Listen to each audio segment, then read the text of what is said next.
Bem, boa noite a todos presentes e boa noite aos amigos que sempre nos acompanham através do nosso canal no YouTube, DG Medeiros. Como sempre, peço, inscreva-se no nosso canal para nos ajudar na divulgação dos nossos trabalhos aqui do Chico Xavier. O tema que nós escolhemos para esta noite é Vencer o Mundo. É um tema muito atual, muito sugestivo, e a gente vai tentar descrever o que seja esse vencer o mundo. Com uma expressão que Jesus utilizou: eu venci o mundo. É bem diferente do que nós fazemos, que é tentar vencer no mundo. Vencer no mundo é vencer nas coisas ou com as coisas desse mundo em que nós vivemos. É o poder, é a fama, é a idolatria, é a riqueza. Isso tudo faz parte desse mundo que nós vivemos.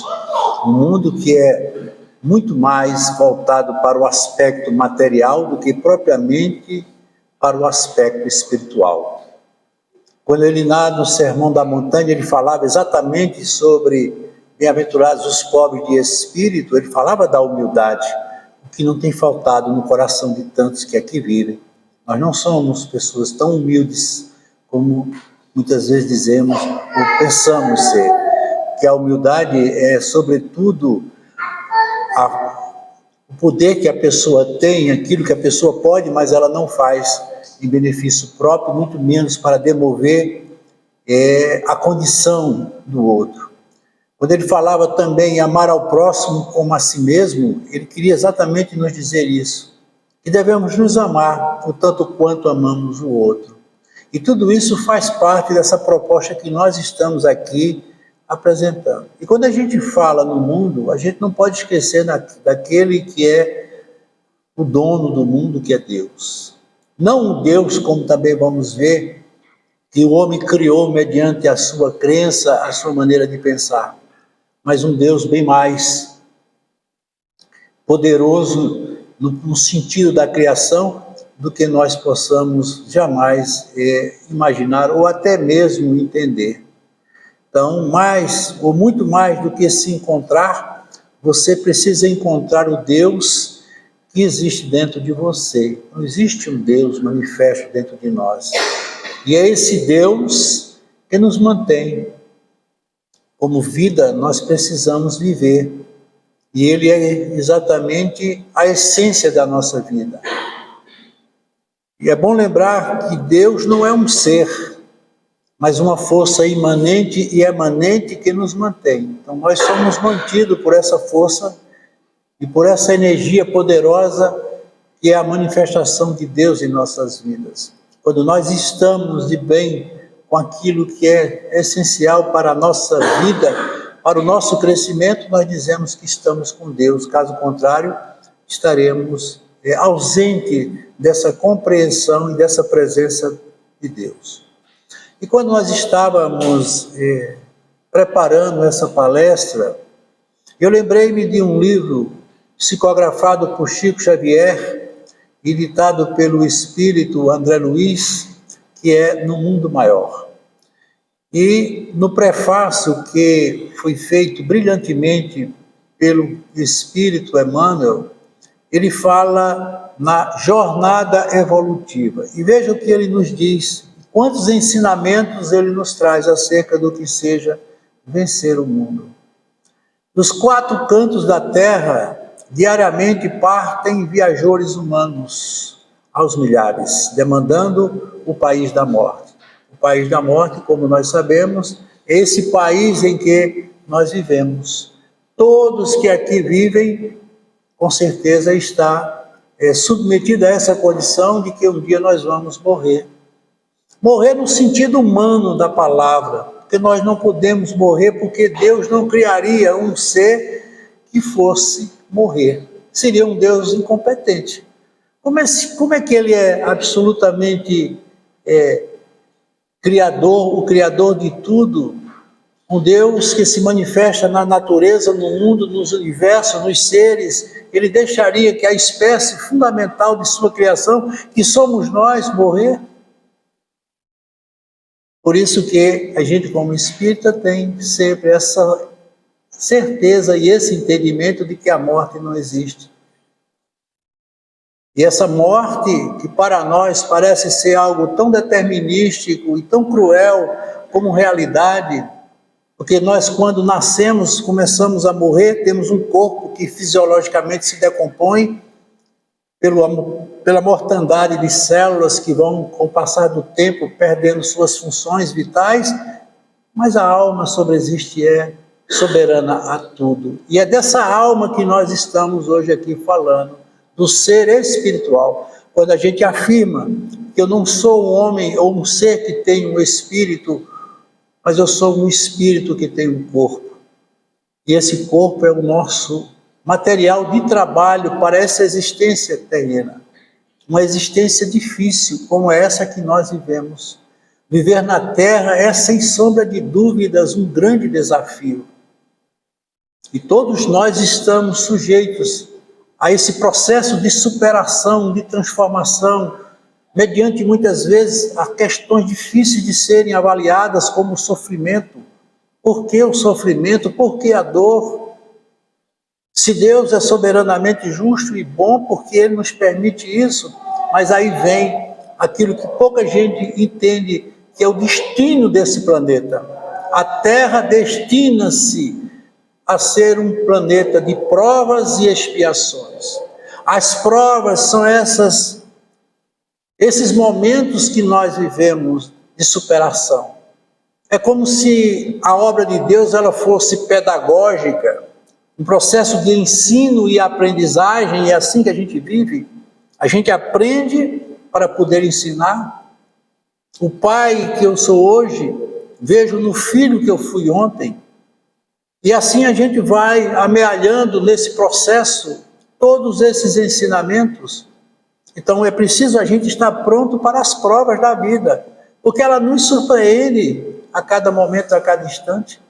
Em dado momento as coisas acontecem sem que a gente mesmo nos espere e somos muitas vezes flagrados e acometidos por coisas que não temos a menor noção de onde vem e para onde vai. É tudo isso o que acontece nesse mundo de provas e expiações. E vencer o mundo é, sem sombra de dúvidas, superar a si mesmo. Quando ele aqui fala desse Deus que se manifesta na nossa existência, na nossa vida.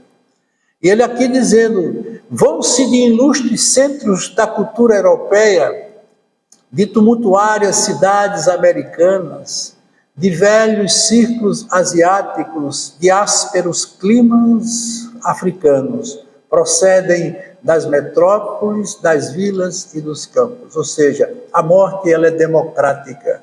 Ela não atinge esse ou aquele, mas a todos. Não importa se você mora numa grande cidade, numa pequena cidade, como ele diz aqui, se você mora numa vila, no campo, quando chega o momento da partida, tem que partir.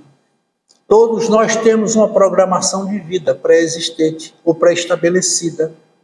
E essa programação deve ser cumprida na íntegra. Não significa que seja uma coisa determinística. Olha, se eu me programei a viver 50 anos aqui na Terra, eu posso antecipar? Posso. Basta que eu tenha uma vida dissoluta, uma vida de vícios. Vícios esses que podem abreviar meu tempo de vida aqui na Terra, como nós sabemos. Mas eu também posso prorrogar. Imagine um espírito da envergadura de um Chico Xavier, que segundo contam ou narram, ele prorrogou em muitos anos o seu tempo aqui na Terra pela missão que ele aqui desempenhou. E a gente precisa ter isso como uma noção de vida. E ele continua dizendo, raros viveram nos montes da sublimação, vinculados aos deveres nobres. A maioria constitui-se de menores de espírito em luta pela busca de títulos que lhe exaltem a personalidade, e ele diz mais, não chegam a ser homens completos. Olha que coisa interessante. Nós não somos seres completos. Fomos criados e programados para ser, mas não alcançamos ainda. E ele, como ele diz aqui, a maioria está em busca de títulos que exaltem, ou que exalta a personalidade, como nós comentamos no início. essa busca incessante pelo poder, pela beleza, com certeza ele está aqui falando sobre isto. Atravessam o grande mar da humanidade em contínua experimentação. Tudo isso aqui é um experimento. Nada nessa nossa existência, a não ser a essência, que é o ser espiritual, é permanente. A posse, o poder, tudo isso é impermanente, porque a Terra é um planeta impermanente. Porque a matéria que constitui toda essa realidade, ela é imponderável. Ela não existe, porque ela é formada pelo átomo e o átomo é vazio. O que é vazio só constrói o que é vazio. Muitas vezes acomodaram-se com os vícios de toda sorte, demorando voluntariamente nos trilhos da insensatez. Como nós comentamos, os vícios. Que vícios são esses? É o da drogadição? Não é apenas o vício da droga, como nós podemos entender, mas o vício da maledicência, o vício da maldade, o vício da perseguição. Pessoas que vivem a vida toda perseguindo outras, falando de outras, condenando outras. E outra coisa, até dormindo, nós não damos descanso aos nossos impulsos dessa natureza. Temos noites terríveis de pesadelos, porque a mente não para. Ela entra num mecanismo de retroalimentação de pensamentos e isso faz com que ela se consuma. E aí vem o quê? As respostas naturais, que são os transtornos mentais. Nós estamos vivendo a era das psicopatologias. É difícil você encontrar uma pessoa que não tenha uma doença ou um transtorno mental, desde uma simples ansiedade até uma depressão, uma síndrome do pânico, a própria esquizofrenia, que é o estado mais grave do transtorno mental. Tudo isso está se manifestando de forma intensa. Nunca se falou tanto nisso como se fala agora.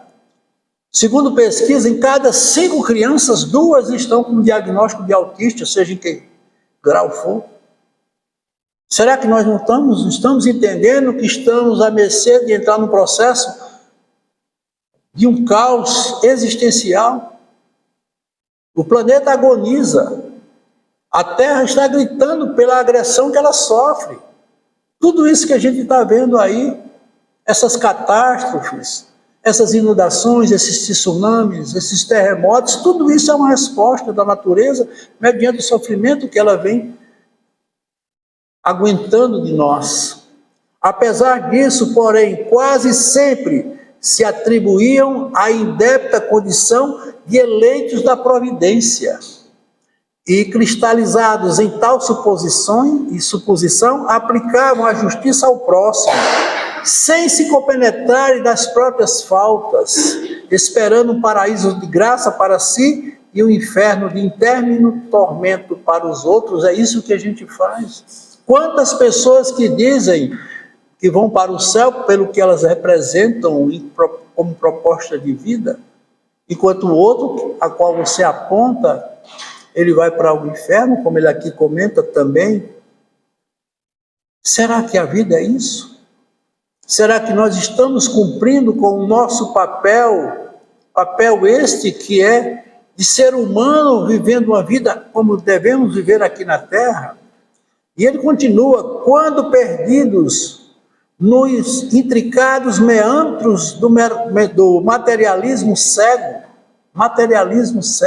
acreditavam sem justificativa que no túmulo se lhes encerraria a memória, e se filiados a escolas religiosas, com raras exceções, contavam levianos e inconsequentes, com privilégios que jamais nada fizeram por merecer. É isso que a gente tem percebido. O materialismo que faz com que a pessoa perca todo o sentido da sua existência ou da sua natureza espiritual. E muitos que se envolvem em determinados movimentos religiosos e que recebem daqueles orientadores a ideia de que ele vai para o céu por professar essa ou aquela religião. Jesus não tinha religião. Jesus vivia de casa em casa, caminhando conversando com as pessoas, principalmente os mais necessitados e os mais humildes. Ele sequer entrava ou entrou no templo, indo só uma vez, e mesmo assim ele não se viu à vontade. Ao invés de ele pregar para grandes multidões, ele ficava muitas vezes na casa de Simão Pedro, conversando com esse ou com aquele, ou com essa ou com aquela, falando de coisas da vida. Então eu não preciso ser espírita, evangélico, católico, budista, taoísta. Eu só preciso acreditar em mim e ver esse Deus que se manifesta dentro de mim, no exercício do bem. Quantas pessoas são notáveis em determinadas funções ou em determinados pensamentos e são terríveis em outras, como ele aqui fala. E ele diz mais: onde albergar a estranha e infinita caravana? Que caravana é essa? A quantidade de pessoas que morrem, nesse exato momento estão morrendo, milhares e milhares de pessoas de todos os lugares. E ele quer saber aonde colocar esses espíritos. Será que os bons vão para o céu e os maus vão para o inferno, como muitas crenças acreditam? Como designar a mesma estação de destino a viajantes de cultura, posição e bagagem tão diversas? Perante a Suprema Justiça, o habitante da ilha de Madagascar e o inglês fruem dos mesmos direitos. Nesse exato momento pode morrer um milionário e uma pessoa de rua. A morte é a mesma para todos os dois. Mas ele quer saber para onde é que vão. Porque muitos nos procuram na casa espírita para nos perguntar para onde foi o seu parente querido. E aqui a gente vai entender o que significa esse para onde foi. Provavelmente, porém, estarão distanciados entre si pela conduta individual diante da lei divina, que distingue invariavelmente a virtude e o crime, o trabalho e a ociosidade, a verdade e a simulação, como também a boa vontade e a indiferença. Da contínua peregrinação do sepulcro participam, todavia, santos e malfeitores, homens diligentes e homens preguiçosos. Não tem como se separar. Ele aqui faz uma contextualização de tudo.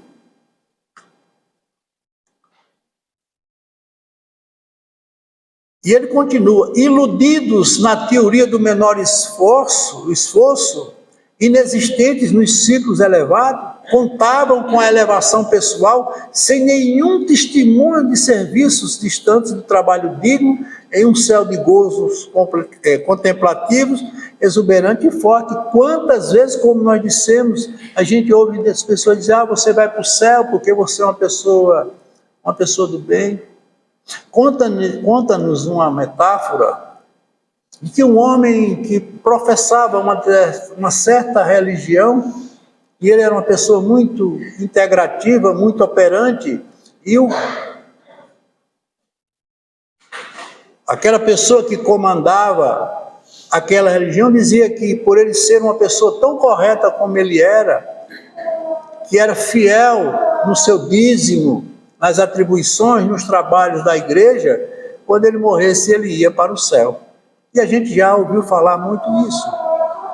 Você vai para o céu por ser a pessoa que você é. E disse que esse homem morreu. E quando ele estava adentrando o paraíso, esse céu que a ele foi consagrado, alguém que ali o esperava perguntou: quem é você? E ele disse: meu nome. Ele disse: eu não quero saber seu nome, eu quero saber quem é você. E ele disse: eu sou um pai de família. Isso aqui a gente não quer saber de família, no momento não. Mas eu professo tal religião. A gente também aqui não lida com religião. Eu fui um médico. A gente também não lida com o fator profissional. E ele viu que ele não sabia quem ele era, mediante as perguntas que foram feitas e as respostas que não foram dadas. E ele chegou à conclusão de que ele não sabia quem era, quando aquele ser espiritual diz a ele: se você não sabe quem é, como é que você se arvora do direito de saber o que quer? Se eu não sei quem sou, nós não sabemos quem somos. Somos um personagem que cumpre um papel aqui na Terra. Então a missão de André Luiz é de revelar os tesouros que somos herdeiros, felizes na eternidade, riquezas imperecíveis em cuja posse jamais teremos sem a indispensável aquisição. Aí ele fala aqui da sabedoria e do amor. Só o amor é o suficiente para darmos conta de tudo que nós precisamos fazer aqui. Foi o que, como nós vamos ver, foi o que Jesus veio fazer, pregar o amor, a sabedoria. O saber é fundamental, porque o espírito ele é criado simples e ignorante. Simples porque ele é único, ignorante porque ele não sabe quem ele é, como nós dissemos. E qual é o objetivo do processo da vida? Evoluir buscando o entendimento de si mesmo. A cada dia nós mergulhamos na nossa essência para buscar quem eu sou.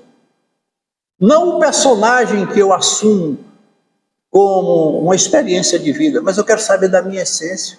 O que é que reside dentro de mim? Aonde é que está esse Deus que com certeza é tudo que eu tenho e tudo que eu sou? Para isto, não lidamos em milagrosos laboratórios de felicidade improvisada, onde se adquiram dotes de pequeno preço e ordinárias asas de cera. A cada um é dado o que cada um merece. O mundo espiritual vai nos devolver ou nos mostrar aquilo que verdadeiramente nós somos.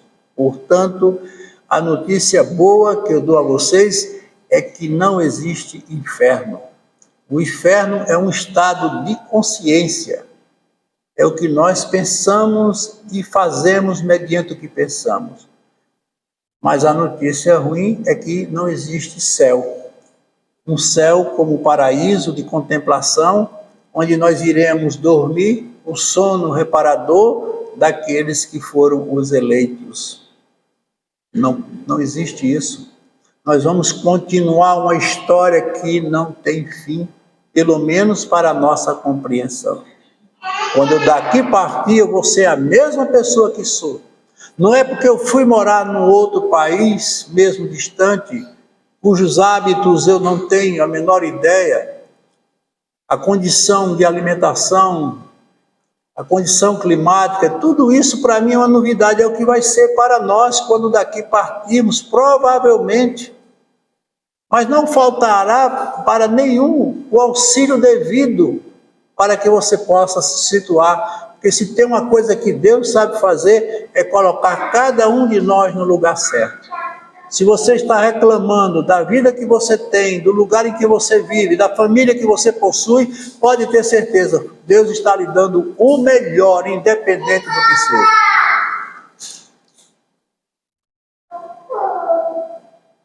Somos filhos de Deus em crescimento. Isso é maravilhoso. Esse crescimento é o que nos proporciona a evolução.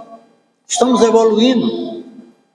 Seja no campo das forças condensadas, quais os da luta física, seja nas esferas e energias sutis, quais a do plano superior, ou seja, não importa se eu estou aqui ou lá, os ascendentes que nos presidem os destinos são de ordem evolutiva, ou seja, nós estamos somos todos orientados por espíritos evoluídos. Nós não estamos sozinhos.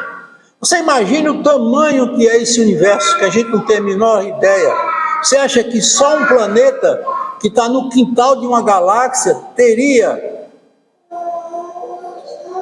a condição de ser habitado? Claro que o universo todo nos pertence, porque para isso ele foi criado.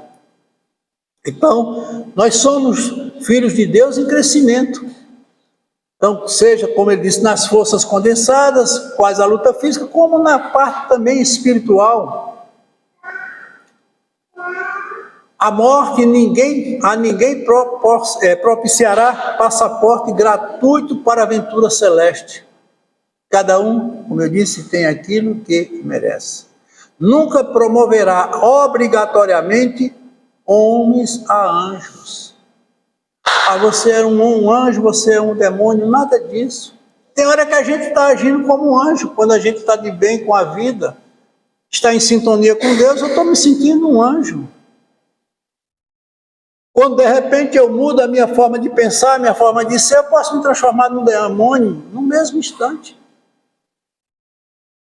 Conta-nos uma história que um samurai, aquele homem violento da tradição japonesa, o lutador, ele procurou um sábio. E diante do sábio ele perguntou o que era o céu, o que era o inferno. E o sábio disse: como você tem essa ousadia de querer me fazer uma pergunta dessa? E ele se sentiu agredido, levantou e puxou a espada para degolar o sábio. O sábio disse: antes que você faça isso, deixa eu lhe dizer uma coisa. Ele disse: diga, o que você está fazendo é o inferno. Ele embaiou a espada e sentou e disse: isso é o céu.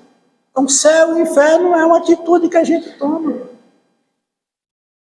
Cada criatura transporá esse tributo da eternidade com a exclusiva bagagem do que houver semeado. Então, plante aqui, e aqui você colhe e colherá sempre o que plantou. Mas é importante que tudo o que nós fizermos aqui será o nosso advogado de defesa em qualquer lugar que estejamos. Então não espere morrer para ficar bom ou ser bom, não. Isso não vai acontecer.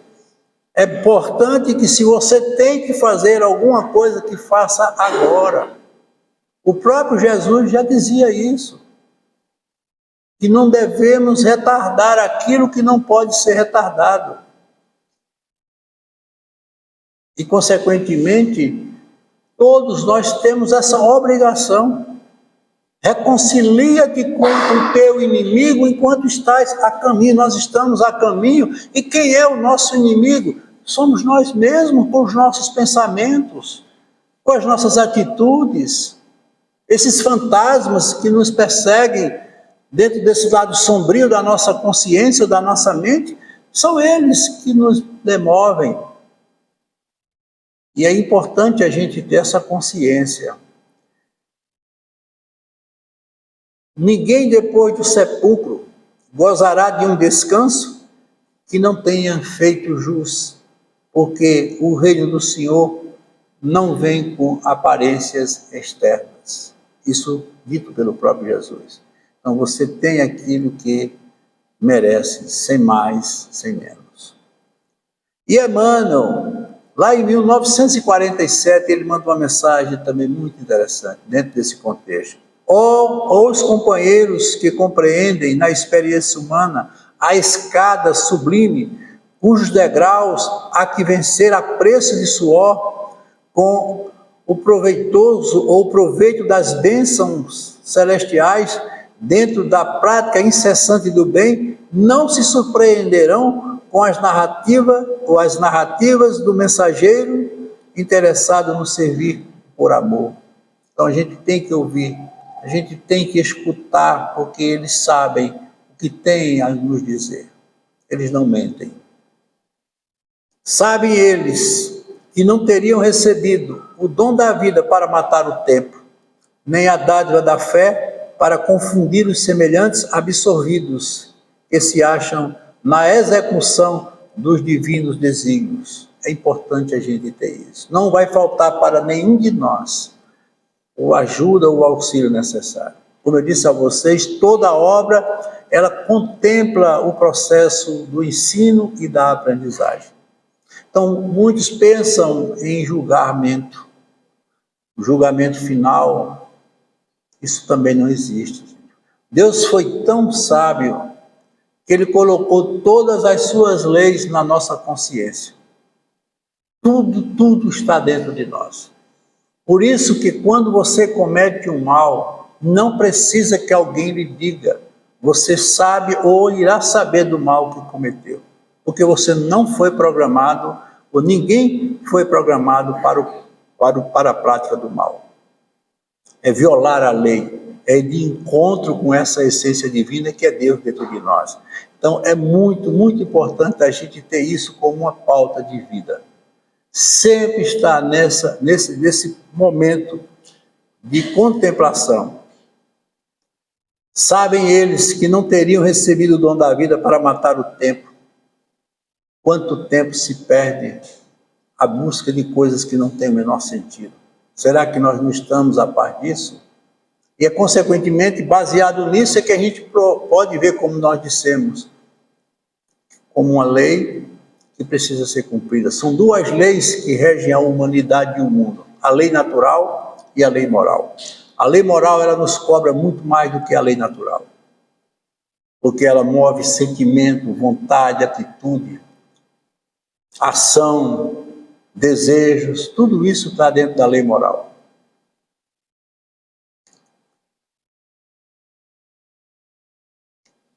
O universo, ele é regido por leis, como nós dissemos, que são as leis tanto natural como a lei moral. Podemos respeitá-las ou não, isso fica a cargo de cada um. Estamos lidando com a razão há 40 mil anos e ainda não entendemos Deus, nem respeitamos as suas leis. Que coisa interessante. O que é a razão? É a capacidade de concatenar conhecimentos e pensamentos.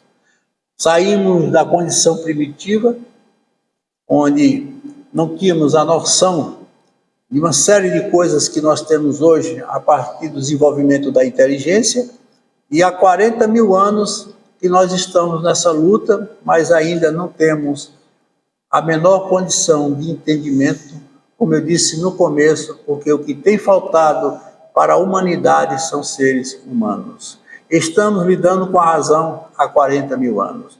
Para se ter uma ideia, há pouco mais de 2.000 anos atrás, colocamos Jesus numa cruz, sendo ele o governador desse planeta, e que só queria nos ensinar a amarmos uns aos outros e, sobretudo, a Deus. Então, basta a gente fazer uma avaliação do que seja ou que foi essa grande e importante intervenção de Jesus como governador desse planeta. Ele foi tão nosso, se preocupou tanto com nós, que ao invés de ele mandar um mensageiro, ele mesmo veio estar conosco. Durante os 33 anos que aqui ficou, não fez outra coisa senão nos ensinar a amar.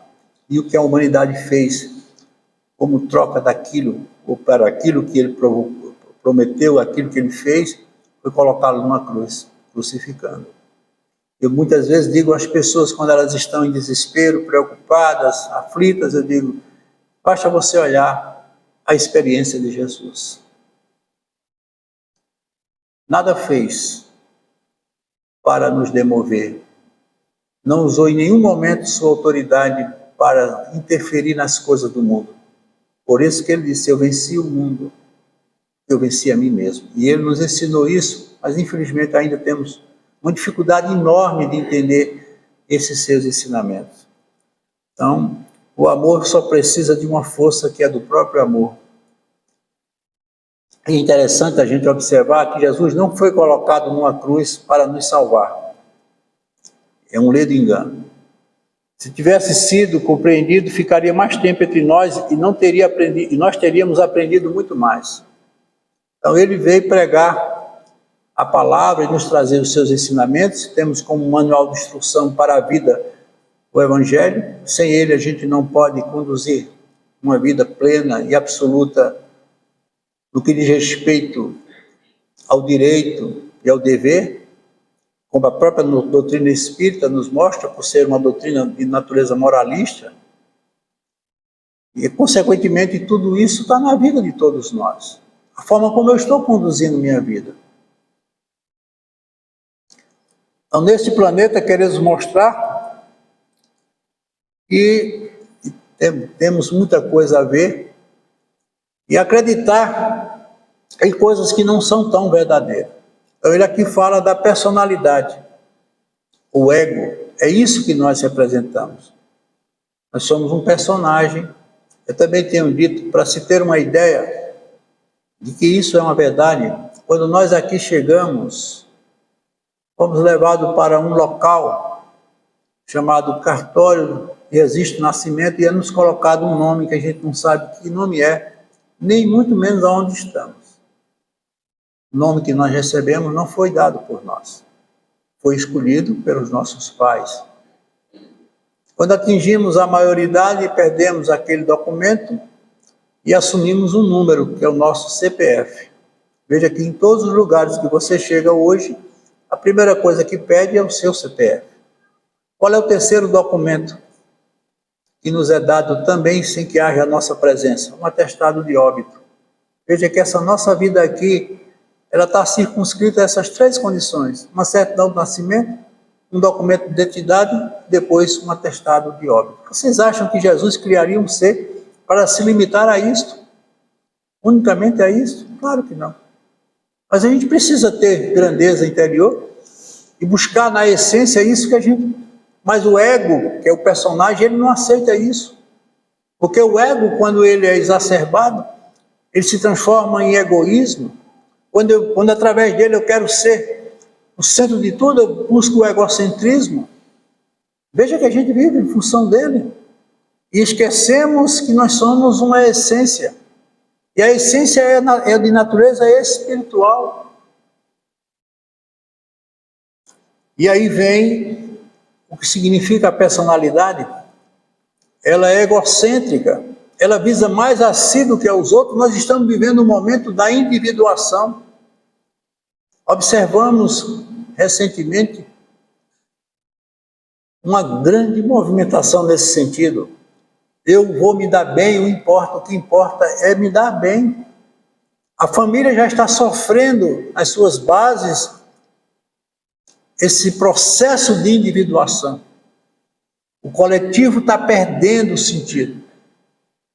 Eu resolvendo o meu problema, não importa se você vai ter problema ou não. Nós estamos vendo acontecer isso no próprio mundo. Cada um por si. E a proposta não é essa.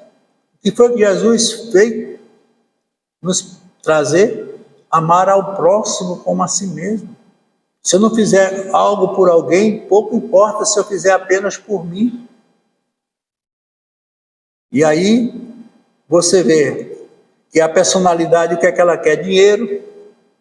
Tem que ter dinheiro, poder, prazer, conforto. Enquanto a essência, por sua vez, ela procura a paz, o amor, a harmonia. Será que eu estou buscando isso? Será que eu estou preocupado com isso? Será que eu estou tendo espaço dentro de mim para movimentar o pensamento dessa natureza, dessa ordem?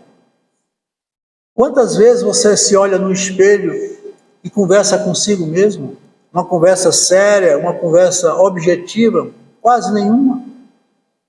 Passamos o dia todo em busca de realizações totalmente fora desse contexto, que são as metas. Eu tenho que cumprir isso, tenho que cumprir com aquilo. Um mundo cheio de competição. A gente está sempre competindo um com o outro. Veja que na própria escola, lá no início, a professora já diz: termine sua tarefinha, porque seu coleguinha já terminou. Quer dizer, já começa a buscar uma competição entre eles. Essa semana eu vi um vídeo de uma criança jogando futebol, chutando o coleguinha sem a bola.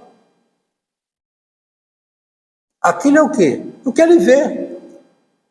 O jogador de futebol mostra isso na sua fraqueza, na sua falta de amor ao próximo, e a criança já começa a copiar, porque tudo se copia. A personalidade sabe que vai morrer, enquanto a essência sabe que é imortal, e que já viveu muitas vidas e viverá muitas outras. Nós somos reencarnacionistas, claro. Seria de uma maneira muito imprudente pensar que a vida se resumia apenas a essa experiência. E ainda hoje eu estava ouvindo uma colega comentando por que na reencarnação a gente esquece a vida passada. Por quê? Por que esse véu do esquecimento é tão importante? Por que eu não me lembro do que fiz, do que fui? Porque, como Jesus disse, para cada dia basta seu dia, sua agonia, os problemas daquele dia. Então a gente não teria como viver a vida presente se a gente fosse retratar a cada instante tudo que fomos em vidas passadas, porque eu não sei quem fui. Se o processo é evolutivo, ontem eu era menos do que sou hoje. Veja que muitas vezes quando a gente faz um mal ou diz alguma coisa que não deve a alguém, a gente fica com aquilo ruminando o pensamento e a gente se condena porque eu disse, porque eu fiz, porque eu magoei. Imagine você tendo uma reprodução como se fosse um videotape, todos os erros que você cometeu. Por isso que Jesus nos dá, ou melhor, Deus nos dá essa condição de parcialmente esquecermos algumas coisas do nosso passado. A personalidade cria e mantém as doenças, enquanto a essência tem a cura. Porque toda doença do corpo, ela tem a sua gênese na alma. Antes do corpo sofrer, a alma já está sofrendo. Por isso que nós hoje temos uma grande demanda de pessoas com doenças sem diagnóstico. Todos nós sabemos que tem acontecido isso de forma intensa. A própria fibromialgia dói o corpo todo em diversos lugares e ele não sabe de onde vem essa dor. Porque a dor do corpo é tão igual como é a dor da alma.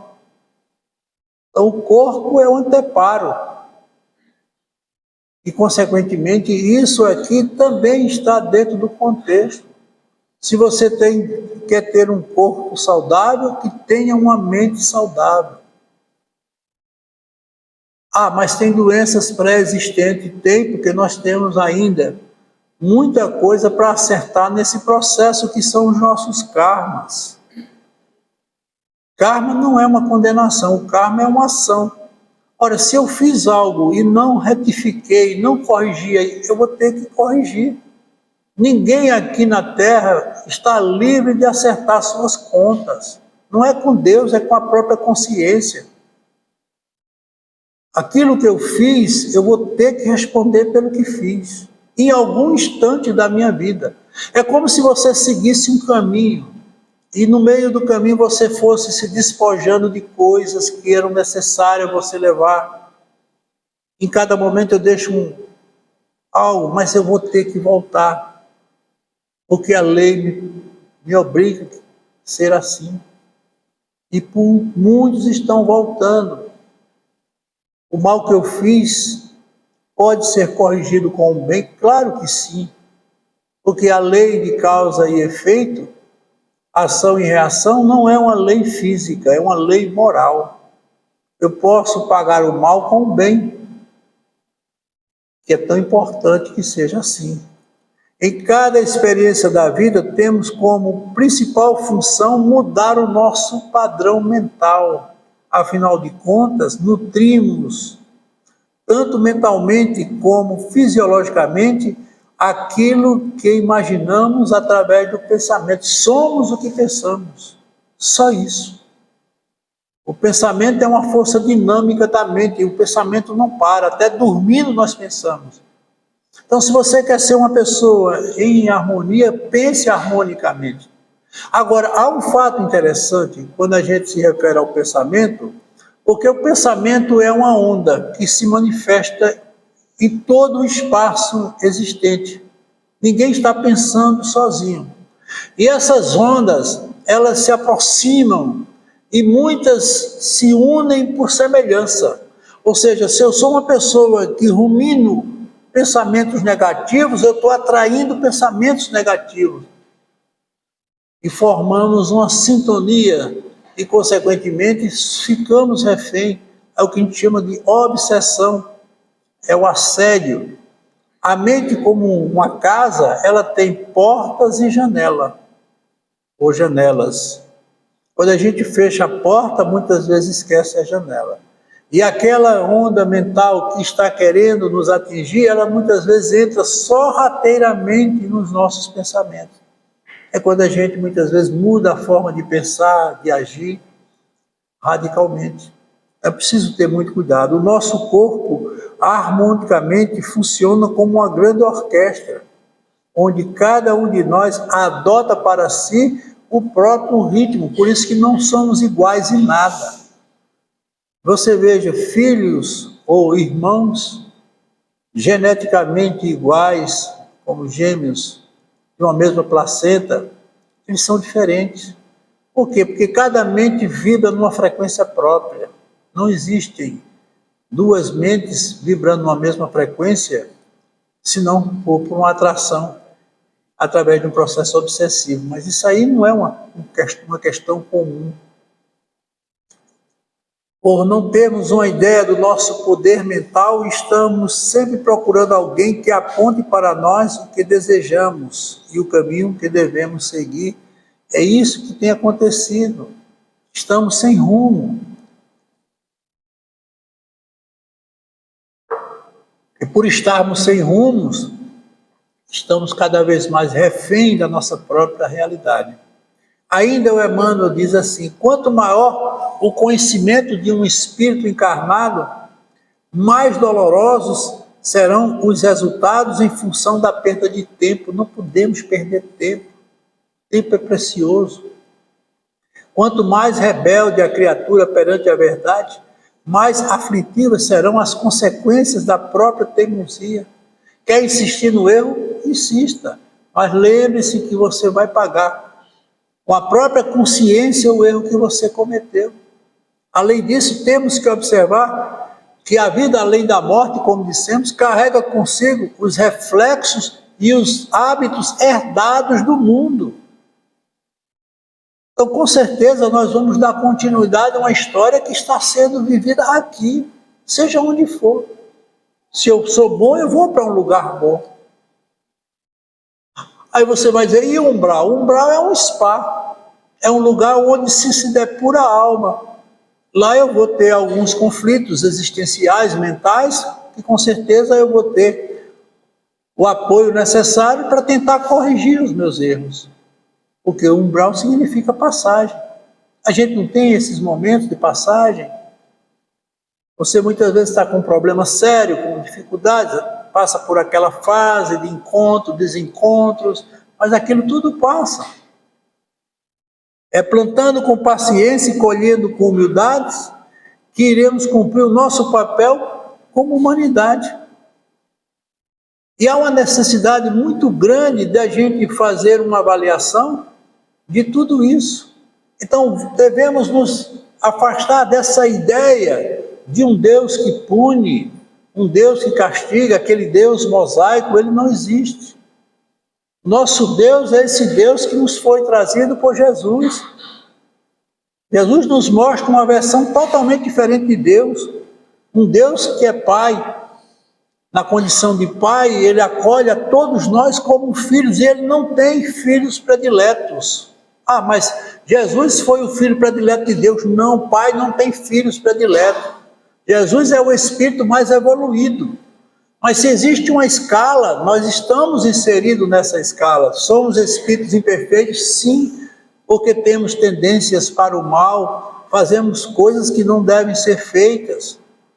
Mas nós estamos migrando e evoluindo para chegarmos à condição de um espírito bom, quando não teremos mais nenhuma tendência para o mal, até chegarmos à condição de um espírito puro, que é Jesus, quando ele não tem nem o livre-arbítrio para utilizar.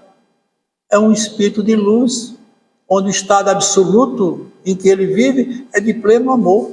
E Jesus foi isso, a prova é tanta que ele convivia com todos e não se envolvia com ninguém.